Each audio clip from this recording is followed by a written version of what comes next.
सुवैबा वही महिला थी जिन्होंने सबसे पहले पैगंबर मोहम्मद को दूध पिलाया था। फिर एक और दिन पैगंबर मोहम्मद देखते हैं कि एक व्यक्ति अपनी बेटी को जिंदा दफनाने के लिए ले जा रहा है। इस दौरान उसकी पत्नी अपने पति के पैरों को पकड़कर रो रही थी और उससे विनती कर रही थी कि वह ऐसा न करे। पैगंबर मोहम्मद उस नन्ही बच्ची को गोद में लेकर उस व्यक्ति के पास आते हैं और उसे समझाते हैं कि बेटी माता पिता के लिए रहमत होती है।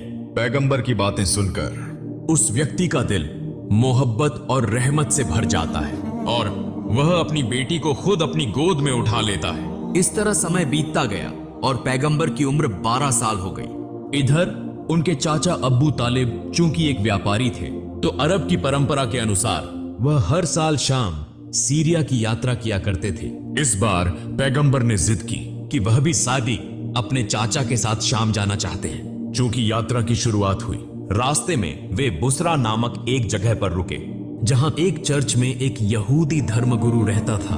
उसने पैगंबर और उनके चाचा अब्बू तालिब सहित पूरे काफिले को खाने की दावत दी।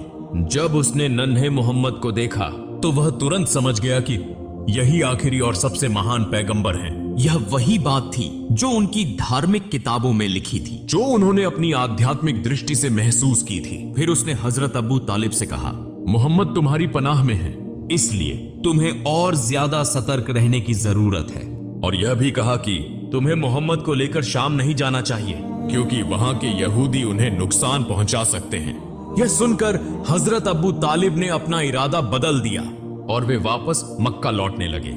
लेकिन रास्ते में वे उस यहूदी धर्मगुरु को घायल अवस्था में देखते हैं जिसने बार बार पैगंबर मोहम्मद को नुकसान पहुंचाने की कोशिश की थी। यह देखकर पैगंबर अपनी सवारी से उतरते हैं और उस यहूदी के मुंह में पानी डालते हैं। फिर उसे समुद्र के करीब ले आते हैं। वहां पैगंबर देखते हैं कि एक महिला और उसके 2 बच्चों को जंजीरों से बांधकर एक मूर्ति के सामने रखा गया था ओबली के लिए।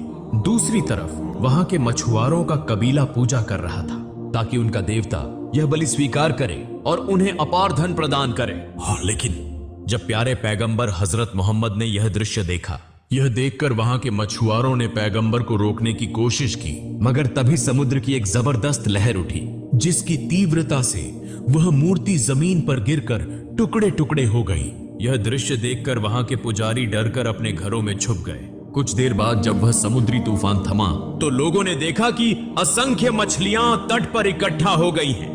यह देखकर मछुआरे हैरान रह गए और जल्दी से वे मछलियां पकड़ने में व्यस्त हो गए। दूर खड़ा वह यहूदी धर्मगुरु भी यह सब देखकर दंग रह गया।